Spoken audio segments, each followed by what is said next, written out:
Speaking of having a good time and going from a Bulldog to a Blue Devil at this time, ladies and gentlemen, one of the, I think, premier softball players in the area. I don't think I'm underselling that at all. From McDonald High School, ladies and gentlemen, whoa, there we go. Screwed up already. Sorry, Aubrey. Aubrey Hi. Evans from McDonald. Welcome. Aubrey, for you, I mean, this has got to be a thrill to be able to be labeled as one of the best softball players in the entire area. You've worked really hard to get there. For you to be in the elite, the upper echelon of softball players, what has it been like for you? What has the story been like that you're writing currently? And what is the hard work, the determination, the blood, sweat, and tears? What has that been like along the way for you? It means a lot to me. I mean, I've pitched basically my whole softball career, starting from when I was I think 9, 10 years old.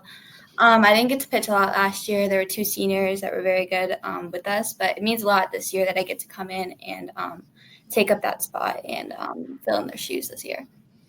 You talked about it last year as a freshman. You got to watch seniors kind of take the mantle with Bree McCombs and Izzy O'Brien, and they did great things. But when they graduated, you kind of knew this year was going to be your opportunity. Talk about the weeks leading up to the season and the work you put in and how much you look forward to being able to be kind of the ace this year and to have that opportunity to take the circle. Yeah, I definitely had to work a lot harder this year to try and fill those shoes. I kind of listened and watched last year what Belle and Bree had to say to me, and I kind of knew I was going to be pitching this year a lot more. But I think I kind of just watched them and what they do and how they handle things high school, because it's a lot different from going from travel to high school. It's a lot of different people. So yeah, I think I've practiced really hard to be where I am today. Were there any surprises along the way this year? You mentioned from travel to varsity. Were there any differences of, okay, maybe you prepared for this in travel and you didn't expect this and had to adjust on the fly? I definitely am a lot more sore. I feel like I get tired a lot more easier during high school because we had to play. I mean, this week I think we're playing 5 games in 5 days, so it's a lot more tiring. I think it's a little different for travel because I can prepare myself for the weekend. I have the whole week off, but it's a little different environment when I have to go in and pitch a couple games a week. Let's talk about these numbers, Aubrey. In the circle, you lead the team in innings pitched. Your ERA is just barely above 1.3, and you have over 100 strikeouts. I mean, you're putting out the numbers, definitely. When did it click? When did you kind of start to feel confident in yourself this year? And when did you start to kind of see yourself, finding that kind of success? During the scrimmages was a little iffy. I mean, I didn't do too bad. It was just a little stressful coming in, never pitching before for this team. But I think once we started first having a couple of games that we won, we had a little bit of a rough start. But once we started getting the push that we needed to beat some of our league teams and some of our competitors, I feel like that's when things really started to pick up for me and then the rest of my team as well. Aubrey, if there's one thing that I've learned over the last 8 years, it's the fact that McDonald is a tight-knit network and a group of people that believe in McDonald in whatever capacity it is. You've probably got fans from all ages. For you, do you feel a sense of pride? Do you feel a sense of pressure when you're donning the blue and gold? Yeah, there's definitely a little bit of pressure. I feel like everybody in this school district knows everybody. We're so small. But I think all of the girls on our team are really uplifting. And I feel like all the fans come to every single one of our games. They always cheer us on throughout everything we do. So yeah, it definitely is a little bit of pressure knowing that everybody knows you and everybody knows what you're trying to accomplish. But I think that is one of the things that helps us get the push that we need.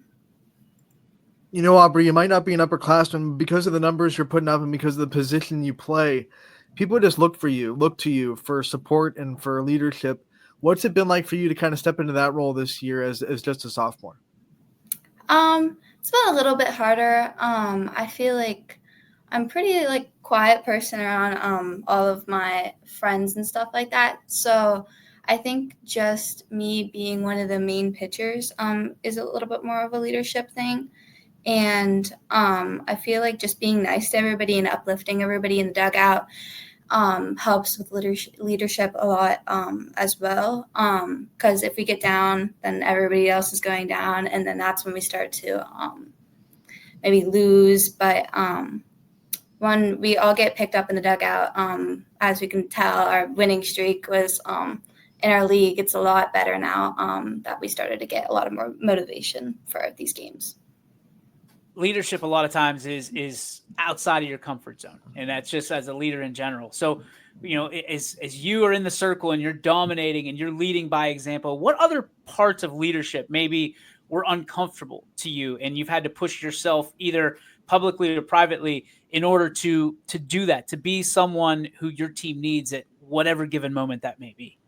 I think the thing I can think of the most is talking to my coaches about my pitches and stuff like that. I feel like I like beforehand, I wouldn't like call off pitches that I didn't want to throw. I feel like I have to be kind of in charge of what I want to throw, and my catcher as well. If she realizes that a hitter is doing something and I don't pick up on it, she can tell me and I can tell her the same thing. I feel like that is just one of the things that I also have to realize. You've been playing this game for a while, Aubrey. What are some of your first memories of picking up a softball and playing? Some of my first memories that I think of, my dad coached my team forever when I was younger, throughout a couple years of travel when I used to play, and then a little bit of rec. Those are from some of my first memories from when I first started to pitch with all my friends from McDonald before we kind of branched off. But it's really just my dad coaching me a lot when I was younger. He still comes to every single one of my games. He no longer coaches me, but that's one of the memories I can think of. What's some advice maybe of players of the next generation that are following you up, whether they be boys or girls, playing a diamond sport, that you'd give to, advice that you'd give to them about growing up and appreciating the game, or playing it hard, or, just any little piece that maybe you wish someone gave you when you were on your way up? I think the piece of advice that most coaches that have coached me have given me is to not get down on yourself. I tend to do that a lot, but I have really nice coaches now, and they remind me of that constantly, because when we all start to get down on ourselves, it just doesn't end up well at all. So we all just need to lift each other up. Aubrey, I had a chance to have a nice conversation with Coach Titus after one of your games about the confidence that she has in you in the circle. Talk about what that does for you when you have a coaching staff that really believes that you're the one that's going to get them home in the circle. Does that help you build your own confidence in yourself? Yeah, that helps me build a lot of confidence. I feel like she talks to me a lot about my pitches. She makes me work and practice a lot, but it helps in the end of whether she wants me to throw this game, and just different things she wants me to throw. She helps a lot with calling my pitches, and so do the other coaches too. But Michelle does a lot of work for me and the catcher, and she scouts a lot for teams. She tries to see what different hitters are in the lineup are going to do, and I feel like that helps me so I don't have to do it myself, and she can just tell me and know what pitches to call for certain batters. Aubrey, off the field, what kind of things do you like to get stirred up in? What gets you excited? And I guess outside of getting in trouble, what things do you like to do? I don't know. I like to hang out with my friends a lot. Our softball team, even like when we're not playing, we hang out like almost every day. Like we're all just really close. But yeah, if I'm not playing softball, I'm probably either hang out with my friends or like sleeping. Sleeping. There it is. Aubrey, what's the go-to hangout for the softball team? Is it a restaurant? Is it someone's house? Where do you guys like to spend your time? Off the field? We go to Calvera's, the Mexican restaurant, a lot.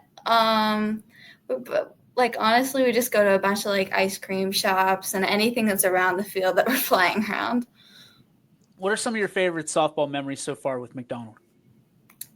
One of my favorites, I like doing Patrons Day when we all get to walk around to each house and we all get to drive around and then we all get food after. I feel like that's really fun. But just like every single day that we're hanging out. We always it's almost never that we don't go out after games and get something to eat, especially after a win. What's your favorite post game meal? Like, you get a big win. How are you celebrating with the food? I usually make my dad give me Chipotle. It was Dairy Queen when I was younger. Nobody gets Dairy Queen after winning anymore. So sometimes, yeah. You guys get $30 burritos. Forget the ice cream. Yeah. For you, I mean, it's got to be incredibly humbling to see these young girls that want to be in your shoes someday. Do you remember being that young, and who did you look up to on your way up? I think the person I look up to the most, I used to pitch with former McDonald pitcher Bree Callow when I was pretty 9-10 years old. She used to go to the same pitching coach as me and pitch next to me, and I knew she pitched for McDonald, and some of her sisters still go here, so I knew who she was. I think that's one of the people I looked up to the most because she was right next to me and she was throwing so hard, and I wanted to be like that one day. Through your high school years, especially this year, have you ever reached out to Bree and asked her for some advice about being, the varsity pitcher at McDonald? I've talked to her dad before. Her and my dad are friends, and he's given me a lot of advice of how to practice. And one of the things I think he told us was for my pitching snaps, just to do them every single day, even if you're not pitching, to get used to it. Even if I know I pitch mostly every day, but just to get the feel of things, I think some of those kinds of advice help a lot. My last question for you: you talk about the support system that you have across the board. Who has made you the great character young lady that you are today? I think mostly for softball. I think it was my dad. He drives me to every single pitching practice, every single practice that I have. He helps me with whatever. He's been catching at pitching practice for me for I think 6 years or something like that. So if I don't remember how to do something or I'm doing something wrong in a game, he goes and tells me, and which is helpful because I don't have a pitching coach there to tell me. But I feel like he's really helped me improve a lot. And yeah, that's. Aubrey, my final question for you is just a fun one. I want to know if you had a chance to pitch against the baseball team, would you take it? Would you try to take those hitters on the baseball team? See if they could hit your stuff. I don't know about just any baseball team. Maybe McDonald's. Yeah. I was talking about your baseball team. Yeah. They're some of them are kind of cocky, so maybe. I love it. Targets on baseball team. Aubrey wants a piece. Aubrey, I can't thank you enough. We can't thank you enough for taking out some time. I know we got you out of class, so you're welcome for that. But we're thankful for the time you were able to spend with us. We're a big fan. Keep doing great things and leading by example. We're proud of you. Thank you. Thank you for having me. You got it. Ladies and gentlemen, Aubrey Evans.